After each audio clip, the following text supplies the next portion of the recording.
Welcome back to the Tailgate Sports Media Podcast, the premier podcast for sports, mostly football. I'm Devin. This is my good friend Ray. We are back for episode 30, the big 3-0, Hey, rapidly catching up to how old we are. Um, they become an unk. the podcast is now with no friends. Yeah. Um, get into it real quick. First of all, as my wall of hats slowly declines because I keep wearing the hats that are on the wall, Raymond's wall of drip Slow grows. grows. And When Raymond has informed me before we started recording that they are straight on the wall. The camera is crooked. uh, what? All right. All right. We could have swept that under the rug, but no. All right, cool. The camera is crooked, which, judging by the angle that his wall is going up, I am inclined to agree. But you can also tell that mine is, you know, camera angles are weird, man. They're just weird. All right. Hey, make sure to like and get up the budget on this for 90-degree angle cameras. Yeah, yeah, yeah, yeah. We Until need better until such cameras, a folks. time, until such a time, wall slanted. So let me ask you, where did you get the jersey from? Uh, so that actually, there was a story about that. Um, Probably, I think it was the year Wimby got drafted. So there was a artist on Instagram who he posted my nice Fred's fish fry Wimby jersey. He also had one custom made or custom dedicated to the Great Street of Marbach. Shout out It Marbach. was a Good Jay. it was a it was a Marbach Wimby jersey. He actually got sued by the NBA and had to take it down. But I snuck in right before this bad boy got taken down and got me one. The only Raymond, you thing I might be don't like about it, the only thing I don't like about it doesn't say Wimbenyama on the back. correct. However, you might be sitting on some money there, good friend. I might be. I might need to take that off the wall. This is the part of the podcast where I read out Raymond's address live. So he lives at so moving on past the trip. Me and Raymond made a quick Tuesday trip out to the UTSA baseball game. They played UIW in town, FCS. Uh Go Runners. Almost runners. Talk about so UTSA did not look good starting out. Absolutely not. Down UIW puts up 5 in the first inning. And then they put up 3 more in the second. Going into the third, they are up 8-2. UTSA kind of fights back. UIA pulls back ahead. It's going back and forth. Going into the fifth inning, it's 10-6. UTSA proceeds to put up Well, 15 on the board. yeah, I think also needs to be noted. We were considering going to the car at this point. We were like, hey man, if they don't do something this inning, let's just go ahead and get out of here. Let's beat the traffic. Let's get out of the humidity. We came, we saw, kind of scouted it out, see if we want to do this more often. We didn't have Um, seats. yeah, we were just standing in the back, kind of like, yeah, game's going on. Um, and then they put up 15. And then we still made the decision at the same time. Hey, we're smoking them by 10. UIW went through 4 pitchers in an inning, but still go ahead and leave and beat the traffic because the game's going to be over the next Yeah. inning. Yeah, they put up And we were right. 15 It got in an mercy rule. inning. 15 in an inning is more appropriate. It was wild, wild. I just floated up the bases, walk 3 guys. Or you get first off, you get the 2 guys in on a home run. Then you load up the bases. You walk 3 guys in. They hit the grand slam. They load up the bases again. You load up, walk in a few more guys, Yeah. hit some doubles, hit some triples. It was just insane. And then us and a lot of other people were like, "Cool, time to beat the traffic," but not everybody. So we got out of there a good time. If you I wanted will say this. Go ahead, Raymond. if you wanted to see Henry Ford's dream of an assembly line, but for baseball runs, that's what it was. That is a great way to put it. I will say this, little space right behind home plate, probably like 15 rows, maybe 20 long, so 200, 300 seats in there, is all season ticket holders. And there were 50 people in there. And then there was 200 something empty seats. And that was disappointing. Like, put your tickets up for sale, something, figure it out. But that being empty right behind home plate, and then Well, everything else around is just crowded full of people, embarrassing. well, I mean, in their defense, UTSA isn't like, you know, I don't know, Tennessee or even Texas, where they have like this massive field dedicated to baseball. This was basically like a youth field size baseball field. They just carved out the center section for season ticket holders. How are you supposed to build? If you build it, they will come. How are you supposed to build it? First off, it's the wrong way to go about it. They got to come before you build it, right? Right? I mean, If you're trying to build up this baby program, before you get that baby, somebody's got to come, I was trying right, not to say Raymond? it. I was trying to stay away from it. I was gonna say I gotta All I'm come saying before I do is, most things. season ticket holders, give away some of those tickets, let it fill in, get hyped, let those kids fill in when those dudes don't show up by the third inning. They can fight for their seat later. I don't care. There was so many kids there. I They're think so excited for baseball. Let them get the good seats. I mean, I'll cut them some slack because, my first off, student ticket, so I got in free. And the security process left something to be desired. You could have got in free too. Why you gotta put that on the podcast, dude? What? We just had a loophole. You just exposed it. Um, who who's watching?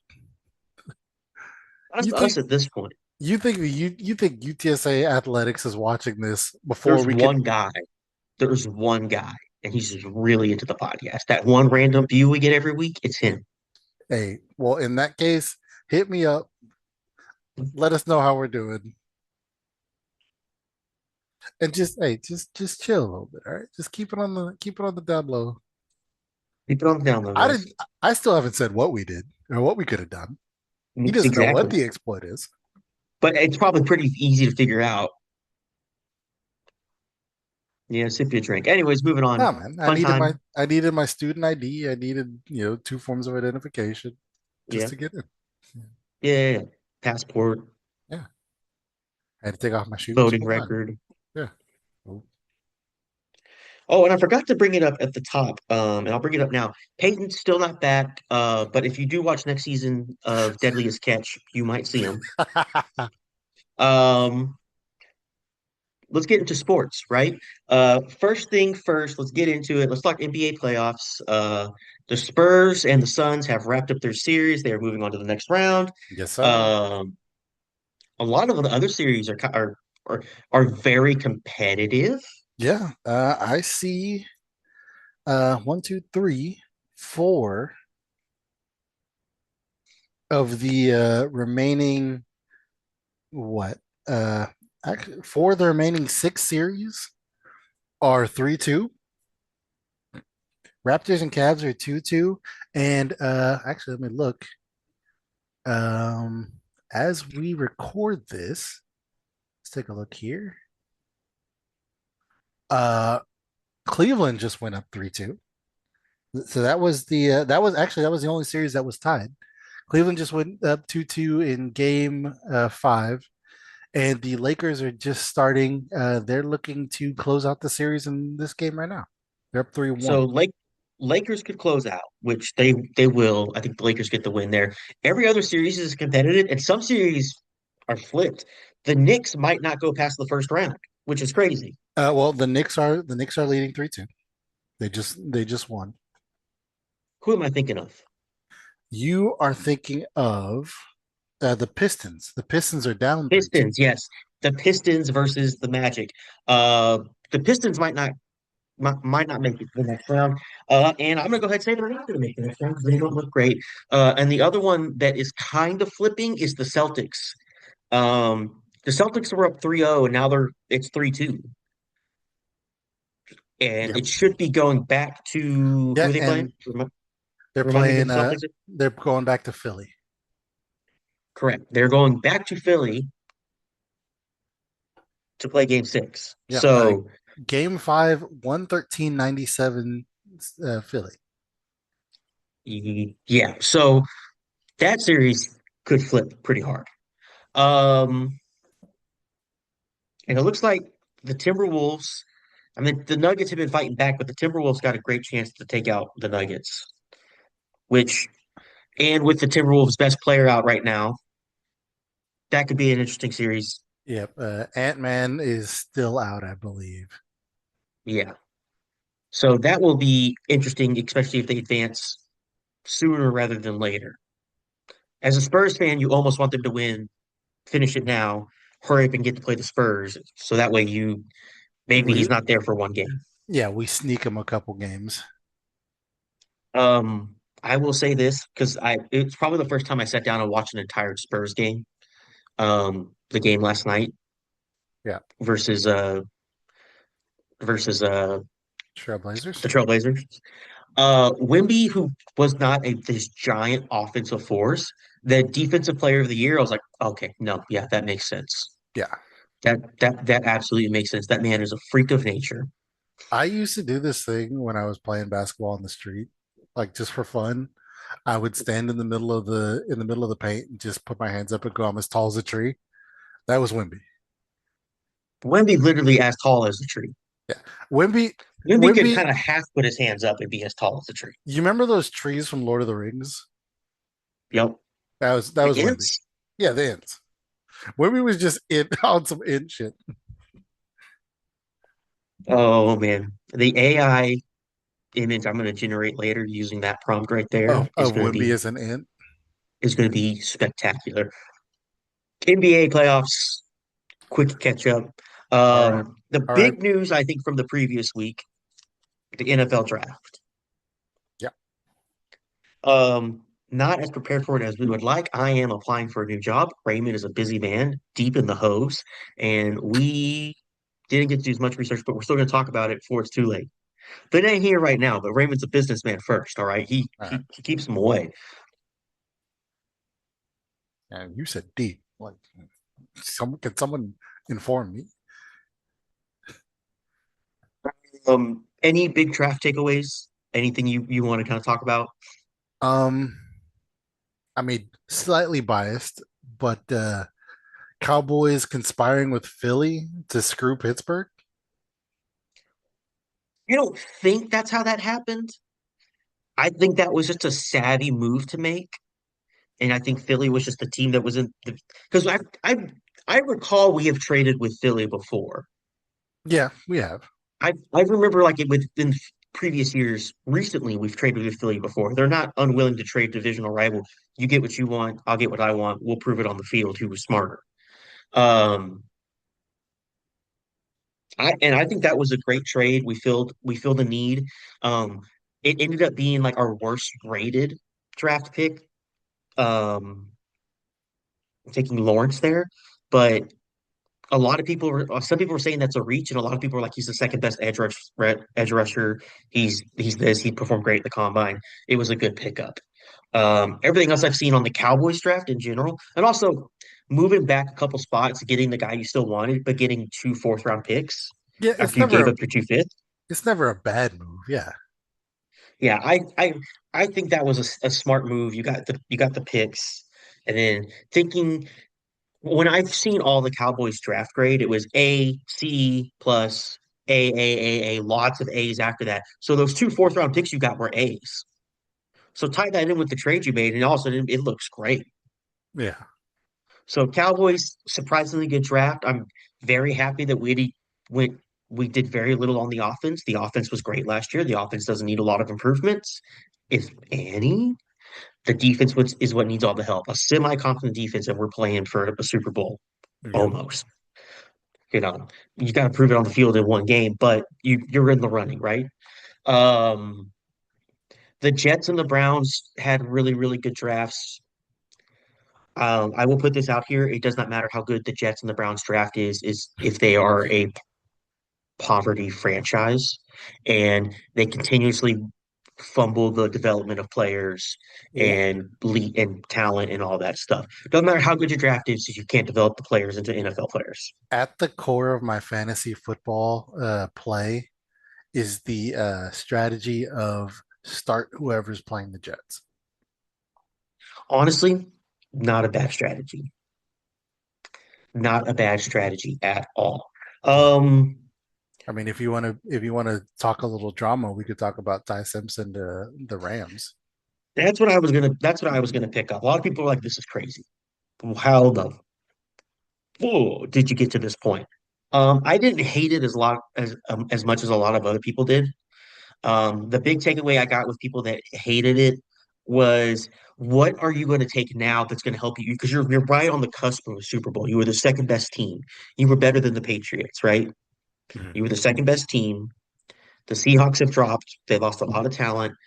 Who are you going to pick up now that's going to that's going to push you a little bit further towards the Super Bowl right now? Because you're right there. It does Getting a Super Bowl right this instant doesn't necessarily lead to long-term success, right? They got their Super Bowl a few years ago with Matthew Stafford, right? Yep, he's still there. He's still there, which probably wasn't in the plan. Like, oh, we got our veteran quarterback, we went to win a Super Bowl, and then we'll move on. He's still there. So you're still in that same running. You've gotten more than you wanted from him. Eventually, you got to have that successor ready to go.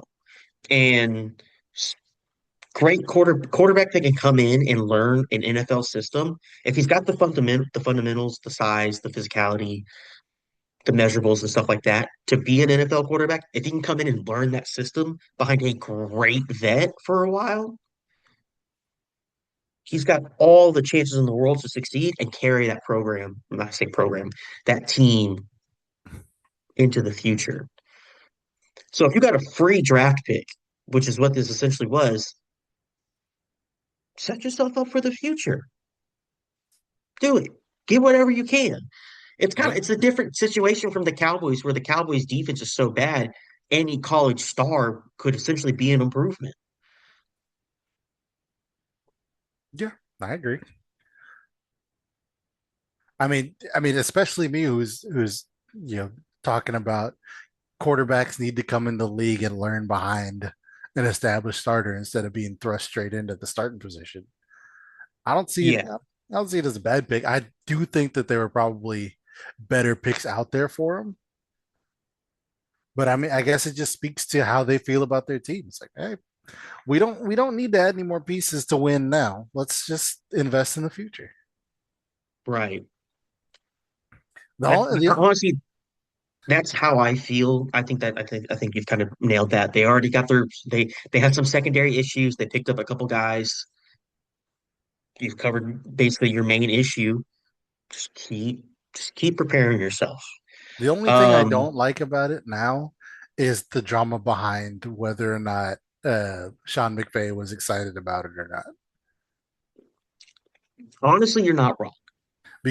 Um, Because now they're talking about it's like they had meetings in secret, and he was just really trying to play into the idea that they hadn't spoken before and all this stuff. It's like, all right, look, it is what it is, guys. You're here now. Just go play football. yeah, it's never a bad idea to have a decent backup quarterback. No, It's I mean never a bad just idea to have a Tony Romo waiting in the wings, or Tom Brady, or Patrick Mahomes, or Dak Prescott. or Dak Prescott, or Jordan Love. Hold on. I retract the Dak. Dak didn't get to sit for very long, but Tony Romo was in his ear that entire year. Yeah, Um, Enough about Ty Simpson. The Raiders loaded up on defense. I mean, obviously their big pick, number one pick, Fernando Mendoza. They got their quarterback. They got their running back last year. They got a center to help out in the middle. And then they just loaded up on secondary and a defensive tackle as well. So the Raiders are loading up on defense. They got their quarterback. They got a wide receiver for him to throw to, and they got a center for him to work with. So they've got a bunch of pieces to help. I would have hopefully picked up more offensive linemen, but I know they made some deals in the offseason. They picked up some veterans. So if Fernando Mendoza can come in and sling the ball somewhat decent, and that offensive line can improve a decent chunk, so that now you got a young, motivated, protected quarterback and a bulldozing running back who we know can play, I think you're in good shape. I I'm Um, starting to put the Raiders in that same category of them's the Browns, you're and the not wrong. Jets. You're absolutely not wrong. I would agree with you there, for the most part. But they got Tom Brady whispering in their ears, but They do. It's the only doesn't mean reason I'm shit. But it's the only he reason might be a they're out quarterback of the whisperer. category. It's the only reason they're not in that category yet. Yeah, give him 2 years. Give him 2 years.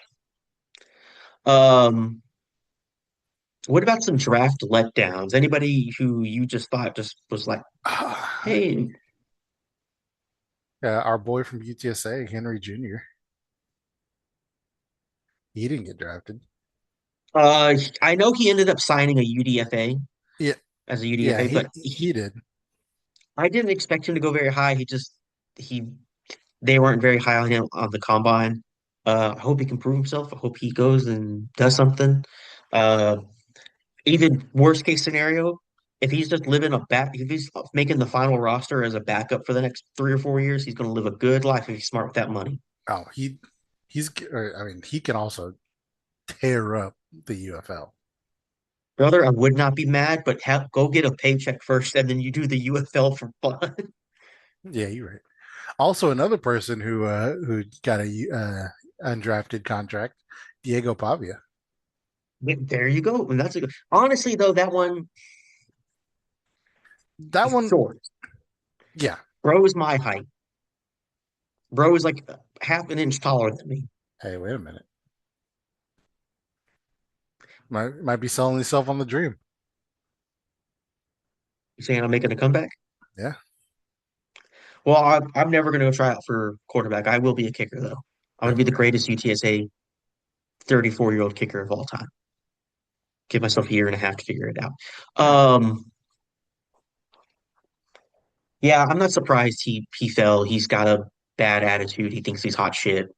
He doesn't have like it's just one of those classic cases of yeah, you could make this work in college. This will not work in the NFL.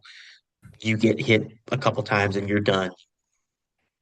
yeah, yeah. Well, hopefully, going undrafted is the humbling experience it needs to be. Right? And I don't know if he fits in with the because he signed to the Ravens. I don't know if he fits in with the Ravens scheme, but hopefully, he gets humbled enough, he learns enough to where he will find a good fit for himself in the league. Well, I will say this: the Ravens scheme might change because they got a new head coach, right? So Also, a great point. interesting to see where that goes. Um, I will say the Falcons and the Jaguars, not great. Didn't look good. And I think there's one other team that I want to talk about. Um,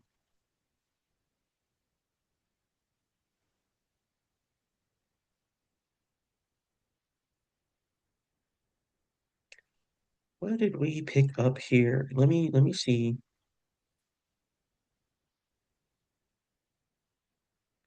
Well, it doesn't look bad to me. So I was gonna say I felt like somehow Houston missed out, but I might be misremembering that. Let's take a Um, look at Houston. Falcons and Jaguars. So the Houston. Jaguars just like did not meet any of the needs that they actually had. It's like taking the best player available policy, but not actually getting the best player available and forgetting that you need like, hey, we are critically short in like several positions. Mhm. So new GM, forgot the draft was a thing. Brother signed into Xbox Live and was like, when's the draft start? I'm ready for my picks. He got a headset on. He's got some Cheez-Its over here, a code red over here. And then they were like, "Yeah, we've been making picks without you, man." It's like, "Oh fuck, did we get Caleb Downs?" Spilled his M&Ms. Yep, just getting fucked up. That's all I got on the draft. Anything else, Raymond? No, I'm sure over the course of the offseason will the drama will heat up. Yeah, yeah. Once we get to training camp, we'll really have something going on Man, are for to you are you excited to get into the Sanders talk again? brother. It was literally even like one last thing about the NFL before we move on. Saying Deshaun Watson is your favorite for the QB to win the QB starting job at the Browns, your $300 million quarterback versus your fifth round pick. Yeah, I would hope so, right? Am I crazy? Am I the only one like who Okay, thought otherwise? okay. Here's the only counterpoint I'll give to you. This is the exact same conversation we had last year with the Cleveland Browns,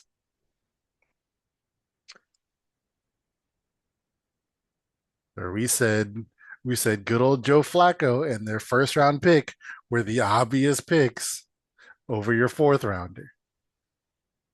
Well, they didn't have a first round quarterback. Let's get that. First of all, first of all, they had a third rounder and a fifth rounder. Oh, you're right. You're right. Yeah, they didn't have a first rounder. First of all, that brings up a good point.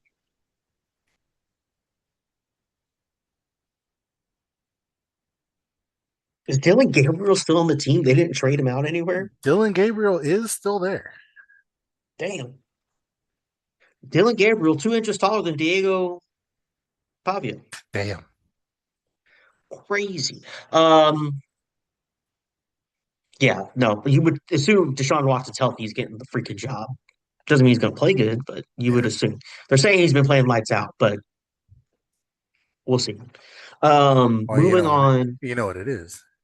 You've been getting massages again. they got a massage parlor that just opened up about 2 blocks from the stadium.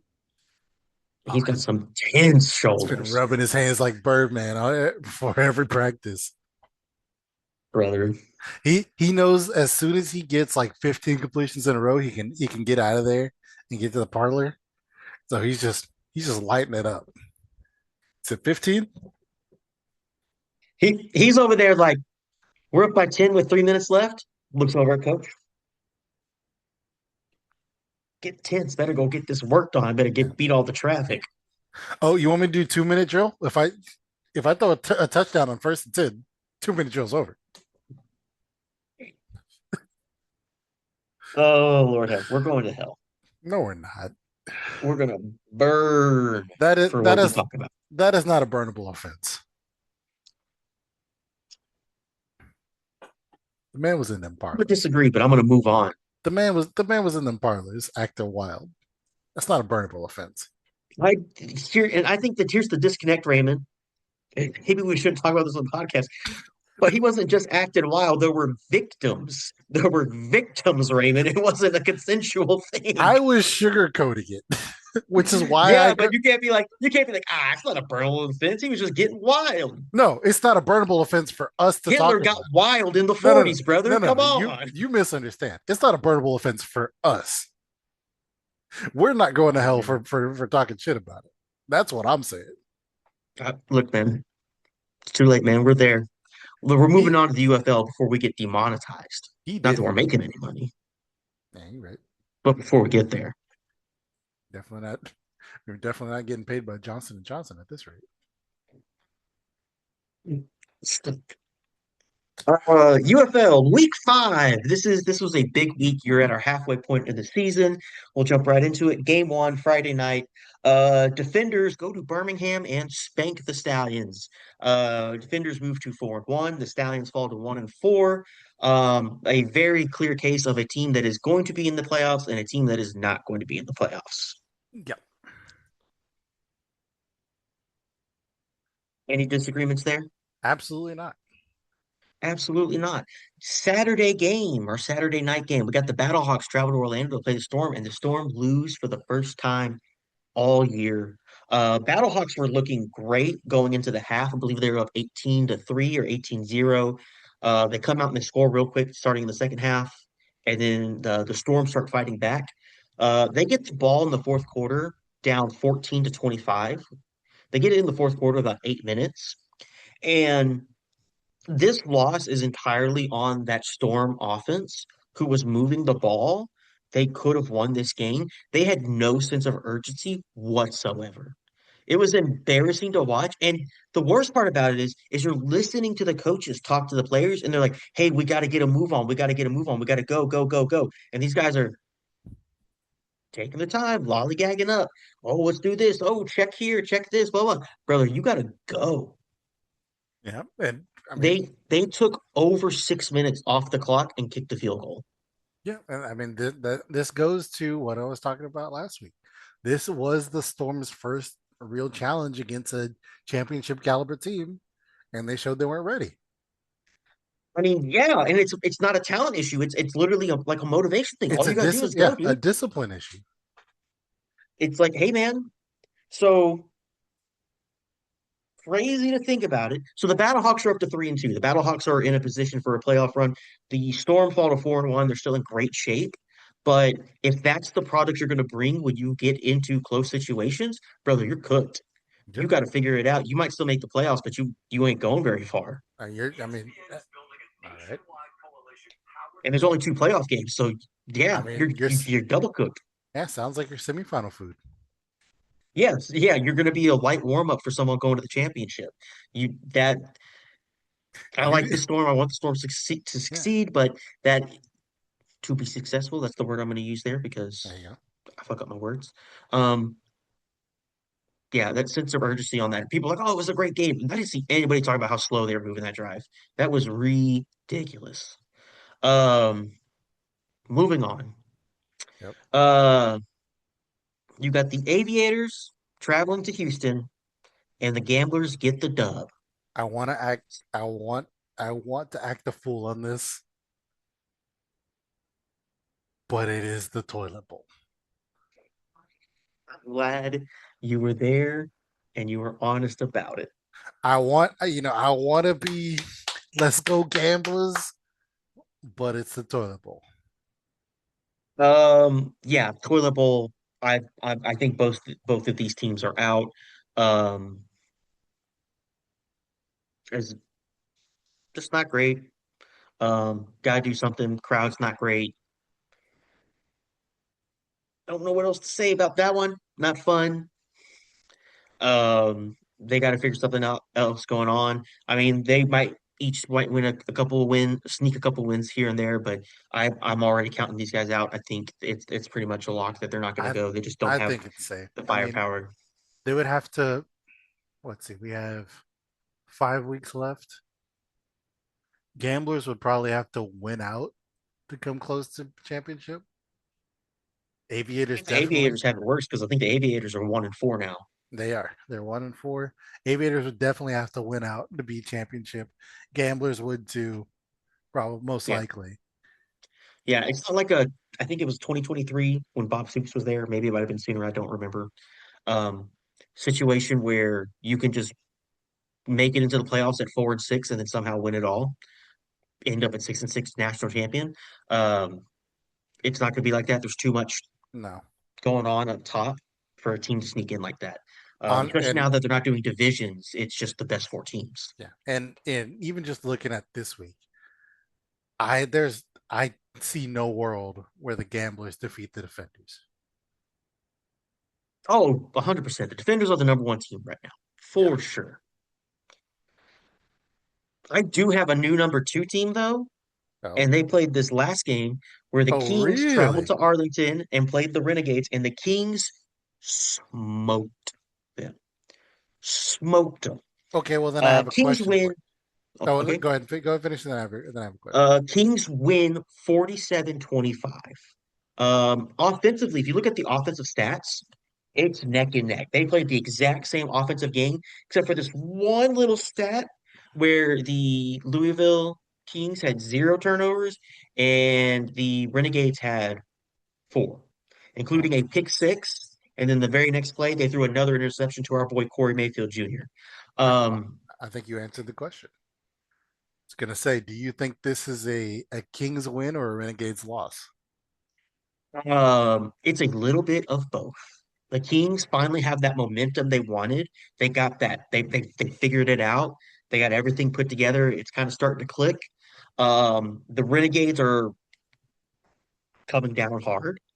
Um, I think the Kings are surging, and I think the Renegades are falling at the exact same time. And even though the Renegades are 3-2 and the Kings are 2-3, I think I got the Kings in the playoffs over the Renegades at this point. Really? Yeah. Renegades are there's something going on. There's something going on. I don't know if they're just hella beat up. I'm a bad podcaster. I didn't look at the injury report. Um, yeah. If I had to pick my four teams for the playoffs right now, and we could talk about it more when we get to this next week here, I'm taking the Defenders, the Battlehawks, the Storm, and the Kings. Those are my four teams. See, I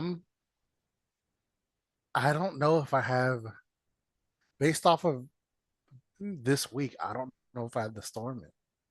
I think I'm going Defenders, Battlehawks, and then maybe a rematch of Kings and Renegades. Well,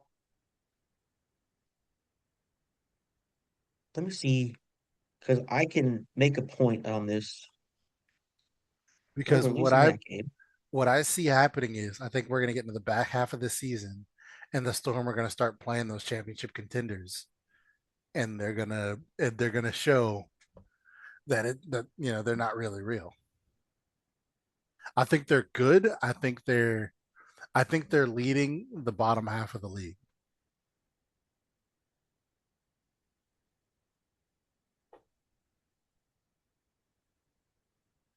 I think the So the Storm are Storm have 5 games left. yes, sir. What do we got? They got the Stallions Okay. and they have the Gamblers. Okay. They got the Defenders. Let's see, let's go week 8. They got the Renegades, and then they got the Defenders twice.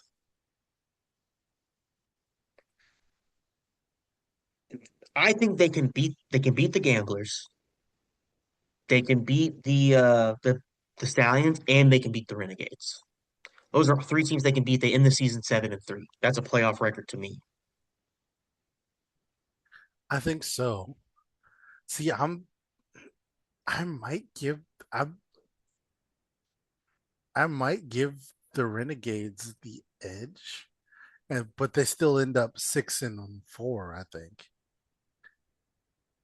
And then it just depends on what the rest of the league does. It's like Yeah, I put them right on the line at the like that 4 or 5 spot. I for me they're a I don't know, man. It is tough to say. And I mean it's even tougher when you look at the fact that the Kings are 2-3. They're a good team, but they have to do something on this back half to get in. Well, let's talk about week 6 because this could answer a lot of Uh, questions that we have. it, This could seem in a lot of questions. what a great segue. Thursday, Battlehawks go to Louisville and play the Kings. So the two teams that we have on the come up are playing each other. Um, Battlehawks 3-2, Kings 2-3. Whoever wins this is in great shape. Yeah. The Kings, if they Oh, can get the win, I'm sorry. I'm looking at the next day. you're looking at the next day. You're excited about Toilet Bowl 2.0. Toilet Bowl 2. Um, Battlehawks. Let's stay on Battlehawks and Kings first. Let's play with Yeah. Yeah. some You're right. important games first, Yeah. right? You're right. Not Browns Jets week 14, right? Getting ahead of myself. Um, or excuse me, the Battlehawks are a 3.5 point favorite. Uh, I don't know, man. That Kings defense, they were forcing turnovers, they were forcing Yep. mistakes. Be a very interesting time for Luis Perez to come out and start slinging the ball for the Battlehawks. Um, How are how are the Battlehawks against the run? That is another big question. The Kings running back set the record for 4 rushing touchdowns, most rushing Yep. touchdowns by a UFL player in a single game ever. So, Hmm. um, that'd be something good to look up. I wish I had easier stats to look up, but I can't.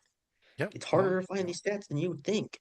Um, UFL's the only league with slightly better media than quad ball. True. Um, yeah, Battlehawks and Kings. I think that's my game of the week, honestly. I think that's a That those two teams fight for that fourth playoff spot right now, and they need it. Um, Friday, 7 p.m. Central Time, that is. Gamblers, Aviators. I think the toilet Aviators bowl get their. too. Toilet I bowl think the too. You think? Aviators get their comeback, and then both teams can sit at 2-4. Think aviators get their get back, huh? They are minus 5.5.